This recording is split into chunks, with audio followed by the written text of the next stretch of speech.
Hello and welcome to the channel. Thanks for stopping by. Great to have you here. Today we're going to take a look at this watch, the BENYAR BY-5114M. A bit of an unusual looking watch. One of the reasons that I got it. Now this is the black version of the watch, although as you will see in a little bit it's more of a silvery grey on the dial. They also do it in a white, this black version, a silver version with a brown strap, and also a gold case with the brown strap. So a couple of different versions. Now I went for this one just because I thought it looked a little bit different, and I can honestly say this is one of the watches that I've been asked about an awful lot when I've worn it. So one of my most complimented watches, to be honest. Obviously it's more of a sort of business dress watch. It's really nice. Costs about £20 from AliExpress, or $20. Obviously a quartz watch for that price. And the movement is the PE47. Not quite sure who makes that or if it's a good one, but that's what's in it. So let's take a look at what we get for £20. Now this watch is quite a large watch. Again, I have an 8-inch wrist, so it's sort of good for me. But we'll talk about the dimensions now. Now on the store, it states it's 41.7mm in diameter. We'll come on to that because I've done the dimensions slightly different on this particular watch. So at the shoulders here, it's 36.4mm in diameter. Down to the center here is 37.2mm. And with the crown, it's 41.5, which is where I'm guessing they got the 41.7mm from. So technically it's 41.7, but that is at the crown rather than across just the diameter of the dial. Now, strap width is 22mm, so not a problem replacing the strap. Thickness, 12.5mm, so quite chunky, not the world's thickest watch, and it weighs 66 grams. Now, the reason I've left the lug to lug up till last is because the lug to the lug on this is large. It's 53.2mm lug to lug, so it is a large watch on the wrist. That might cause people problems, particularly if you've got a smaller wrist. As you can see from the lugs, they do drop down and taper down, which does help with the fit. However, anybody with a smaller wrist might find this a little bit too big and overhanging their wrist, to be honest. So just bear that in mind. Now the build of the watch. Now on the back here, it states all stainless steel. It says so on the store as well, but take that with a pinch of salt. Chances are it's probably an alloy that is coated at this price, but it does state that, so we'll go with that. Really nice build, actually. Very highly polished sides, as you can see. And it's got this nice cushioned edge just as it comes up onto the crystal. You've got these shoulders that are sort of look like they're bolted on, and they sit proud of the main body, and it really does give it a distinct look. I really like the look of it, and as I say, I've had plenty of people ask me about this watch when I've been wearing it. It is a large flat watch though, as I say, but the build is really good. I found no problems with the coating or anything like that. Now the crystal, it's hardlex. It's got no AR on it, which is why you can see every reflection bouncing around off it, and that does cause a problem, which I'll come on to later on, and it adds to a problem again, which I'll come to later on. Now it is large with the size being 53.2. This crown here is also very large for a crown. It's unsigned, as we can see. It has got the grips on. Now, I can see people being put off just by the size of that crown, to be quite honest, because it's in proportion to the watch. However, some people would see that as a little too big, and it really does. When you see it on my wrist later on, you'll see what I mean. But overall, build's really good, and we'll take a look at the strap in a little bit. Now, the dial itself is quite complicated when you start to really dig into all the patterns on it. I may, at some point during this description, put one of the marketing shots up. It might be easier because of the reflection off the crystal on this. So it's a complicated design, really. If we start from the outside, on the outer track, you've got these silver printed Roman numerals. Now, underneath them, you'll see there is a sort of pulsing wave pattern going around the outside of the inner circle. Now that inner circle is The actual circle itself is flat with white minute markers as dots, and every 5 minutes is a little diamond. Then inside that circle, there's another smaller circle, which is the seconds sub-dial.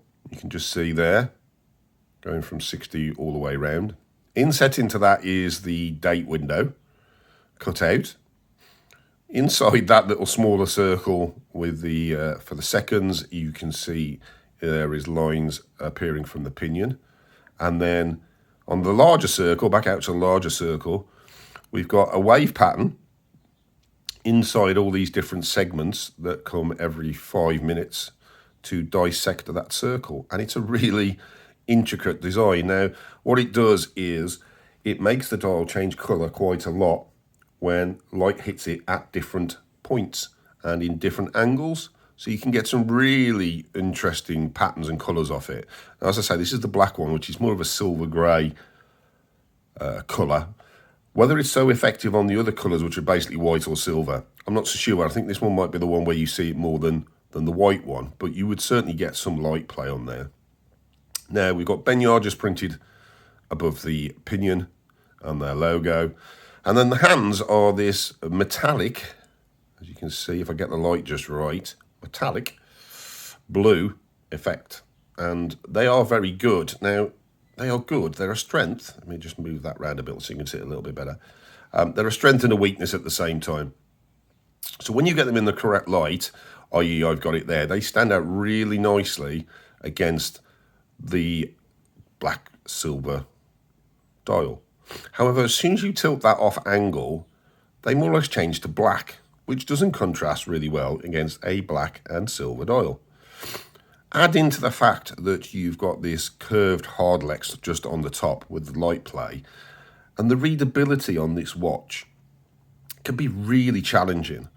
It's great in good light, and you catch it with the light hitting those hands smack on like that, probably at 90 degrees time, I'm guessing, and they glow blue, look brilliant. But as soon as you get off angle, they basically start to turn black and become a bit of a challenge to see. Now, to add to that, you've got these hands, which are sort of needle with lollipop part way up. They're very slim. You can see that the lollipops have got lume in them. Now, the lume is terrible. It doesn't glow really well at all. If I get a UV torch onto it, I can make them glow, but just through daylight on its own is a real struggle. And so they don't light up at all. So the readability of this watch when the light starts to fade is pretty poor. And it's a real problem. So it looks great in the light, but if you're going to wear this out on a night, maybe, I don't know, you're out for a nice meal or something like that, you would not be able to read this watch in anything other than great light. So as much as this watch looks great in this colour, is it better in black? I don't know. I've got a feeling that the other dial colours would be better for readability. So bear that in mind. Now, case back on this watch, quite straightforward, pressed on style, etched with all solid stainless steel, water resistant 30 meters, so you get your 30 meters worth of water resistance, and then BENYAR BY-5114M on, again, very shiny. Also notice when I hold it like this, look at the way that those lugs drop off, which do help with the wearability for even my large wrist, which we'll see in a bit, but would be helpful for you if you've got a smaller wrist as well. Now, strap-wise, this watch is 22mm crocodile style leather strap. Nice strap, actually. Quite long. Again, I'll show you on my wrist in a little bit. Quite plain on the back. We've got the BENYAR logo just printed there. BENYAR just here.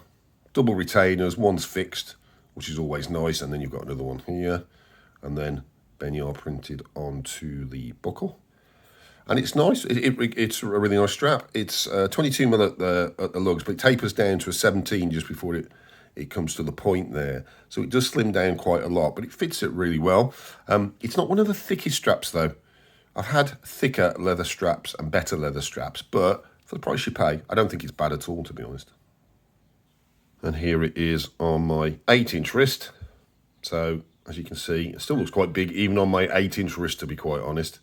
But it fits really nicely for me. You can see those lugs just coming down there, which does help. I can get away with that.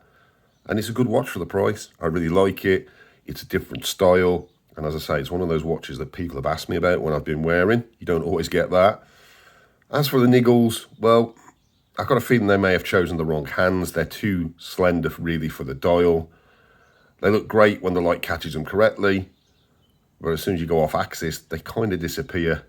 And it's the readability. As soon as the light starts to drop, you can't see the hands on this watch. So you better be, whatever you're going to be, make sure it's nice and bright, because you're not going to be able to use any sort of lume on this watch either.